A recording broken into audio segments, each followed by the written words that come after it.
नमस्कार भाई और बहना। आज राजू ने आम दोनों बहनों को किस तरफ किया, पारसन कारा, उसके साथ मिलकर मज़ा भी आया। एक कहानी आज बोलने वाली हूँ। मेरा नाम प्रिया है। उम्र, अरे अभी तो 22 साल की हूँ, लेकिन लगती हूँ ना थोड़ी ज़्यादा मैच्योर।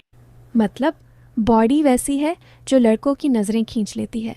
कमर पतली, कर्व्स ऐसे कि क्या बताऊँ, और चेहरा मीठा सा, लेकिन आँखों में वो चमक जो कहती है कि मैं सिर्फ मीठी नहीं, थोड़ी स्पाइसी भी हूँ। हाँ, स्पाइसी, जैसे मिर्च वाली चाय जो पहले मीठी लगे लेकिन बाद में गर्मी महसूस हो। मैं गांव की लड़की हूँ लेकिन शहर की तरह सोचती हूँ। मेरी एक छोटी बहन है, नाम मीना।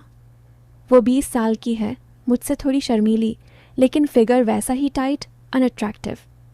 हम दोनों बहनें साथ रहती हैं अपने छोटे से घर में, मम्मी पापा के साथ। पापा किसान हैं, मम्मी घर संभालती हैं। और हाँ, आज मैं तुम्हें एक कहानी सुनाने वाली हूँ, अपनी ही कहानी।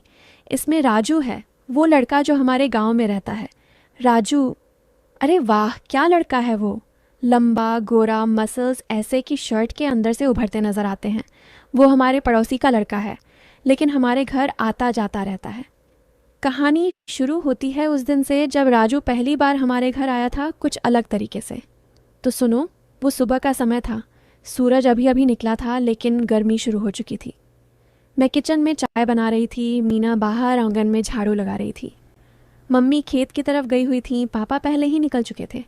तभी दरवाजे पर आवाज़ आई, भाभी, ओ प्रिया दीदी। मैंने चौंक कर देखा, राजू खड़ा था, हाथ में एक बड़ा सा बर्तन लिए। वो मुस्कुरा रहा था और उसकी मुस्कान में वो कुछ था जो दिल को छू जाता है।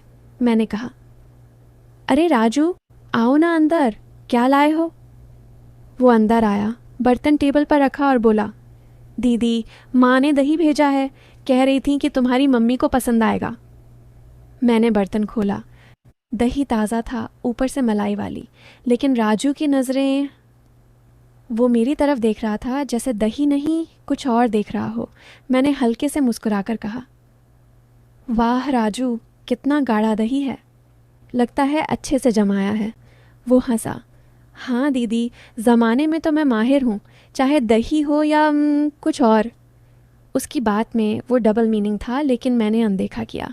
मीना अंदर आई, झाड़ू रखी और बोली, राजू भैया, आप चाय पियेंगे। राजू ने मीना को देखा, उसकी आंखें चमक उठीं। मीना की साड़ी थोड़ी नीचे सरक गई थी, वो झुककर झाड़ू लगा रही थी ना। राजू बोला, हाँ मीना, चाय तो पीनी पड़ेगी, तुम्हारी हाथ की चाय बड़ी मीठी होती है। मीना शर्मा गई, लेकिन मैंने देखा राजू की नज़रें मीना की कमर पर थीं। मैंने सोचा, ये लड़का थोड़ा तेज़ है लेकिन अच्छा है। राजू बैठ गया, मैं चाय बनाने लगी। हम तीनों बातें करने लगे। राजू बोला, दीदी, तुम्हारा गांव कितना अच्छा है, लेकिन शहर जाओगी कभी। मैंने कहा, क्यों नहीं, लेकिन अभी तो यहीं हूँ। तू बता, तेरी कोई गर्लफ्रेंड है। राजू हंसा, नहीं दीदी, लेकिन अगर कोई मिले तो दो दो क्यों ना। मीना ने चौंक कर देखा। मैंने हल्के से राजू को घूरा, लेकिन वो मजाक कर रहा था। फिर वो बोला, मतलब दो बहनें जैसी दोस्त, जैसे तुम दोनों। हम हंसे, लेकिन उसकी बात में वो मसाला था जो थोड़ा गुदगुदाता है। चाय पीते पीते समय निकल गया। राजू ने कहा, दीदी, कल शाम को आऊँगा, कुछ काम है। मैंने पूछा, क्या काम। वो बोला, बस घर का कुछ सामान लाना है, तुम्हारी मदद चाहिए। मीना ने कहा, मैं भी मदद करूँगी भैया। राजू की आंखें फिर चमकीं। हाँ मीना, तुम्हारी मदद तो स्पेशल होगी। वो चला गया और हम दोनों बहनें आपस में बात करने लगीं। मीना बोली, दीदी, राजू भैया कितने अच्छे हैं ना, हमेशा मदद करते हैं। मैंने कहा, हाँ लेकिन थोड़े शरारती भी हैं, तू सावधान रहना। मीना हंसी, क्यों दीदी, क्या करेंगे। मैंने मजाक में कहा, कुछ नहीं, बस नज़रें रखते हैं, जैसे तेरी साड़ी पर। मीना शर्मा गई, लेकिन हम दोनों हंस पड़ीं। शाम हुई लेकिन राजू नहीं आया। अगले दिन सुबह फिर वही। मैं बाहर बगीचे में फूल तोड़ रही थी, मीना घर में कपड़े धो रही थी। तभी राजू आया, इस बार हाथ में एक बोरी। दीदी, ये चावल हैं, पापा ने कहा कि तुम्हारे घर भेज दो। मैंने कहा, अरे इतने क्यों। वो बोला, बस शेयरिंग इज़ केयरिंग, अब मदद करो, ये बोरी अंदर रखनी है। हम दोनों ने मिलकर बोरी उठाई। बोरी भारी थी। राजू ने मेरी कमर पकड़ी मदद करने के लिए। उसका हाथ थोड़ा स्लिप हो गया, लेकिन मैंने कुछ नहीं कहा। मीना ने देखा लेकिन चुप रही। बोरी रखकर राजू बैठ गया, पसीना पोंछा। मैंने पानी दिया। वो पीते हुए बोला, दीदी तुम्हारी कमर कितनी मजबूत है, बोरी उठाने में कोई दिक्कत नहीं।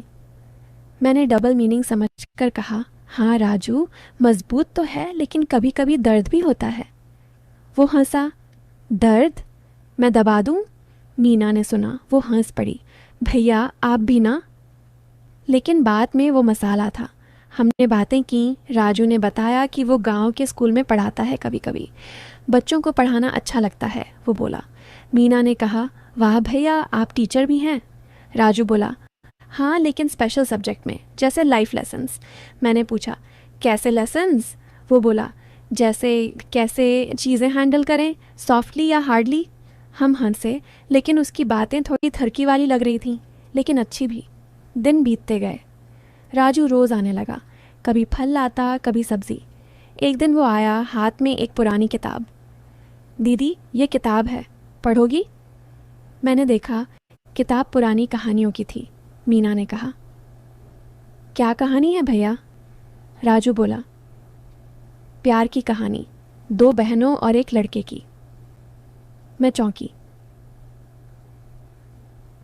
वो हंसा, हाँ लेकिन एंडिंग सरप्राइज है। हम तीनों बैठे किताब पढ़ने लगे। राजू बीच बीच में कमेंट करता, देखो ये बहन कितनी क्लोज है लड़के से। मीना शर्मा जाती, मैं हंसती। किताब पढ़ते पढ़ते शाम हो गई। राजू बोला, दीदी कल मैं तुम्हें कुछ स्पेशल दिखाऊंगा। मैंने पूछा, क्या? वो बोला, मेरा गुप्त जगह, गांव के बाहर। मीना उत्सुक हो गई। हम भी आएंगे? राजू बोला, हाँ दोनों बहनें, स्पेशल ट्रिप। रात को मीना ने मुझसे कहा, दीदी राजू भैया के साथ जाना ठीक है? मैंने कहा, हाँ वो अच्छा लड़का है, लेकिन सावधान रहना। मीना बोली, क्यों, क्या होगा? मैंने मजाक में कहा, कुछ नहीं, बस वो स्पेशल जगह पर स्पेशल बातें कर सकता है। हम हंस पड़ी। अगले दिन राजू आया। हम तैयार थे। वो हमें गांव के बाहर ले गया, एक छोटी सी पहाड़ी पर। वहाँ एक पुराना कुआं था, लेकिन साफ सुथरा। राजू बोला, ये मेरी गुप्त जगह है, यहाँ आकर मैं सोचता हूँ। हम बैठे, हवा अच्छी थी। राजू ने कहा, दीदी तुम दोनों कितनी सुंदर हो, जैसे 2 फूल। मीना शर्मा गई। मैंने कहा, धन्यवाद राजू, तू भी हैंडसम है। वो बोला, हाँ लेकिन मुझे 2 फूलों के बीच रहना पसंद है। बात में फिर वो मसाला। हमने बातें की। राजू ने अपनी ज़िंदगी बताई। मैं अकेला हूँ, माँ पापा हैं, लेकिन दोस्त कम। तुम दोनों जैसे दोस्त मिले तो मज़ा आ जाए। मीना बोली, हम हैं ना भैया। राजू ने मीना का हाथ पकड़ा। हाँ मीना, तुम्हारा हाथ कितना सॉफ्ट है। मीना ने हाथ छुड़ाया, लेकिन हंसी। मैंने देखा राजू की नज़रें हम दोनों पर थीं। शाम को वापस आए, लेकिन रास्ते में राजू ने